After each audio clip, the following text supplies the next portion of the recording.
3 people already dead. A ship full of passengers from 23 countries, stranded in the middle of the Atlantic, refused entry by every port they've tried to dock at, and a virus that, until very recently, scientists believed could only jump from rats to humans, not human to human. That last part just changed, and governments waited 3 weeks to tell you. April 1st, 2026. The MV Hondius departs Ushuaia, Argentina, the southernmost city on Earth. 150 passengers, 23 nationalities. A Dutch couple on board had spent 4 months traveling through Argentina, Chile, and Uruguay before boarding, birdwatching, visiting rural landfill sites where a specific species of rat carries a virus in its urine, feces, and saliva. They didn't know they were already infected. The incubation period is 1 to 6 weeks. You feel nothing, you look fine, you shake hands, share meals, breathe recycled air in an enclosed vessel with 148 other people, and the virus does its work silently. April 11th, 10 days into the voyage, the Dutchman collapses. Fever, headache, abdominal pain, shortness of breath. His condition deteriorates within hours. He dies on board the ship.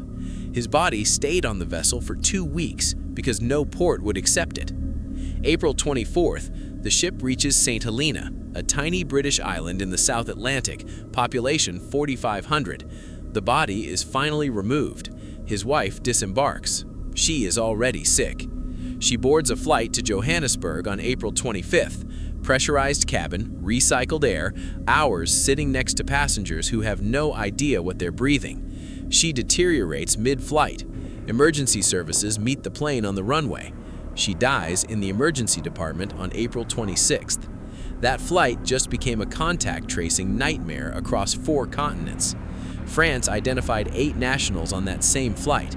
Singapore flagged 2 residents in their 60s. Canada identified 3 people self-isolating, one of whom was never even on the cruise, just happened to be on the same connecting flight home. The exposure web had already gone international before a single official statement was issued. WHO received its first official notification on May 2nd, 3 weeks after the first death. Now, let's talk about what this virus actually is, because this is where it gets genuinely disturbing. Hantavirus has existed for decades. It lives in rodents, carried harmlessly in their bodies, deadly when it reaches humans. Breathe in particles near infected rat droppings, and it enters your lungs. No immediate symptoms, just a silent countdown. Then fever, muscle pain, rapid progression to pneumonia, acute respiratory distress syndrome. Your lungs fill with fluid, your blood pressure collapses.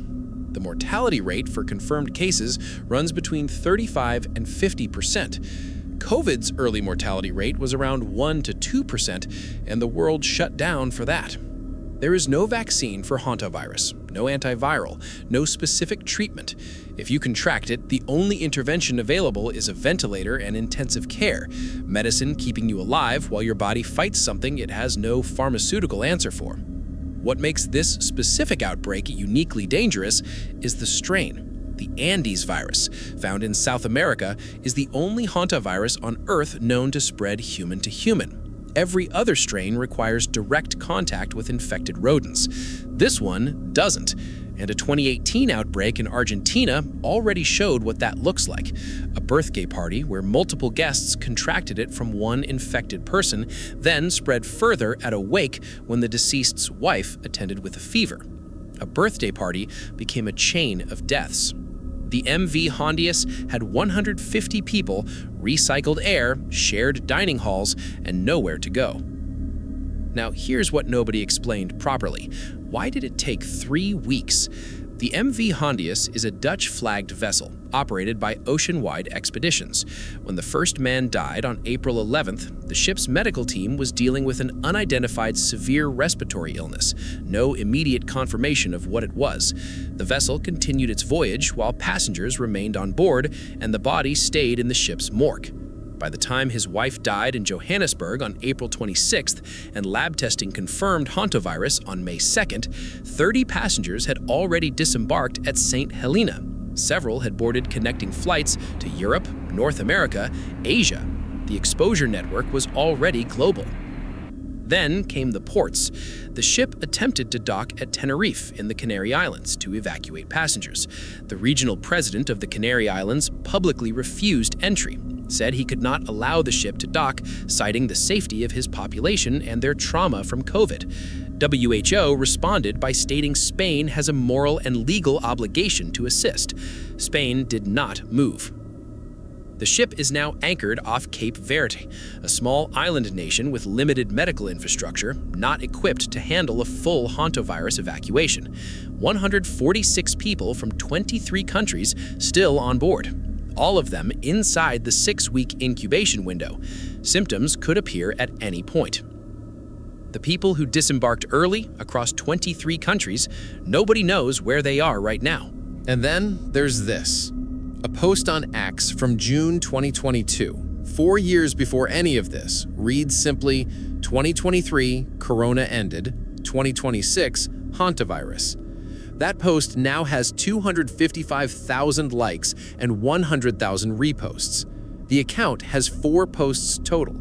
It is never clarified what it meant. Nobody knows who runs it. Nobody knows how they knew. Coincidence? Educated guess from someone who understood viral outbreak patterns? Maybe. But Argentina's health ministry reported 28 hantavirus deaths last year, up from an average of 15 in the 5 years before. The numbers were climbing before anyone boarded that ship, before any tourist went birdwatching near infected rodent habitats in Ushuaia, before any government issued a single warning. Someone posted that in 2022. The numbers were already rising, and nobody said anything publicly until 3 people were dead and a ship full of passengers had nowhere to go.